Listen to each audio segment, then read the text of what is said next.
Good evening. General Motors is offering a free loaner car and $500 toward a new GM vehicle to more than 1 million compact car owners whose vehicles are being recalled for a deadly ignition switch defect. But you have to ask in order to get those benefits. In the meantime, 27 First News reporter Gerry Ricciutti spoke with one local woman who thinks she's getting the runaround as she tries to get her car repaired.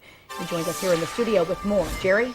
Erica and Dave, as members of Congress continue pressing to learn why GM executives only recently went public about the problems with its thousands of older models, we're hearing from folks here in the Valley who say that they've also been caught up in this recall and they're just looking for answers.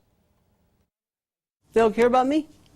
That's what really annoys me. Melanie Majewski of Austintown bought her Chevy Cobalt brand new in 2007. Although she's never had any trouble with it, she recently received a letter from General Motors warning her the car and thousands like it was being recalled because of problems with the ignition.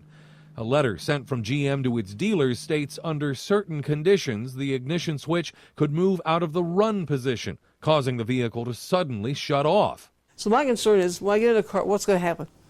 And, unfortunately, how am I going to take care of myself? It scares me to death. The letter to dealers states the problem could be made worse by added weight on the ignition, possibly from extra keys or a key fob, as well as vibration from rough road conditions. Motorists are urged to remove all other items from their key rings except for the ignition key itself. Melanie tells me she's tried to take her car in for repairs and to get a loaner, but was told she has to wait. And they told me that they don't have the parts yet, and they would send me a letter out in April that told me what to do. I'm like, well, what am I supposed to do in the meantime? We're told GM is allowing service managers to provide loaners to customers, providing the dealership notifies the corporation in advance. However, Melanie says she's been told there are already nearly a dozen others waiting for cars from her dealership ahead of her. All I want is a human being to answer your phone so you can tell me the answers that I need.